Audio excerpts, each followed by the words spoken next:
Ask मुफ्ती तारिक मसूद।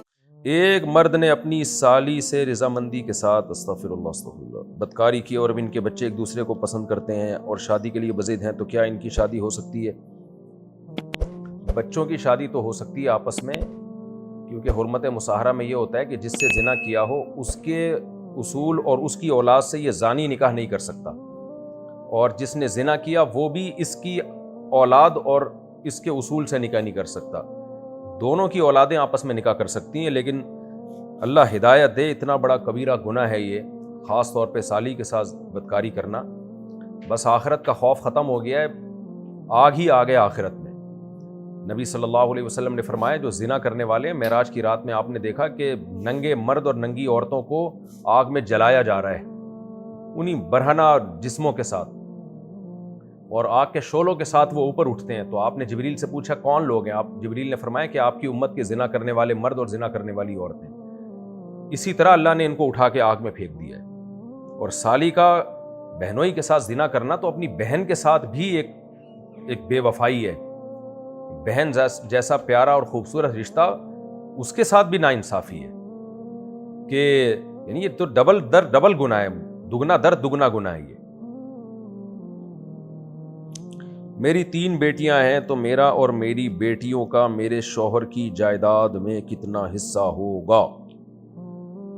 बेटा अगर कोई भी नहीं है और आपके शौहर के वालिदैन भी हयात अगर नहीं हैं, तो फिर अगर वालिदैन हयात हों या ना हो इससे कोई फ़र्क नहीं पड़ता। अगर आपका कोई बेटा नहीं है तो फिर आपका हिस्सा 8वां होगा और आपकी बेटियों का 2/3 यानी 66 इशारिया 6% होगा, और आपका 12.5% होगा।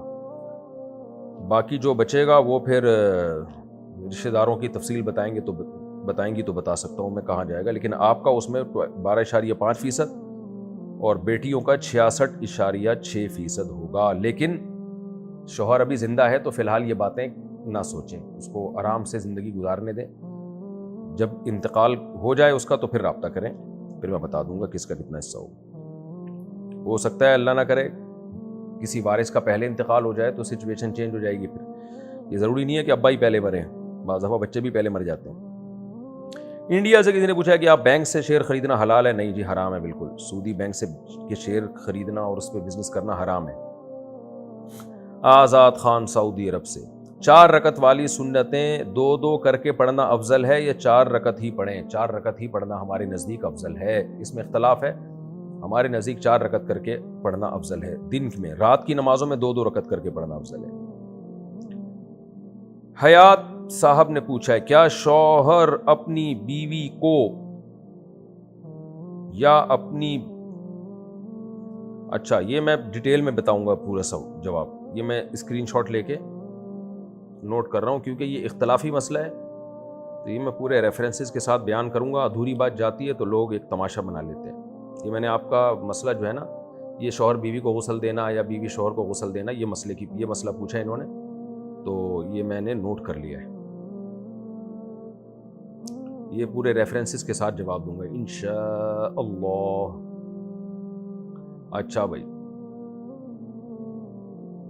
क्या औरत एतकाफ में बैठ सकती है, और अगर इसके दरमियान हैज़ आ जाए तो क्या करना चाहिए? औरत घर में एतकाफ करे और हैज़ आ गया तो एतकाफ टूट गया उसका, तोड़ दे, बाद में 1 दिन की क़ज़ा करे। जिस दिन एतकाफ टूटा है ना उसी दिन की क़ज़ा करे, यानी मगरिब से पहले एतकाफ की नीयत से बैठे और अगले दिन मगरिब की नमाज के बाद रोज़ा भी रखे और मगरिब की नमाज के बाद उठ जाए, तो 1 दिन का एतकाफ होगा।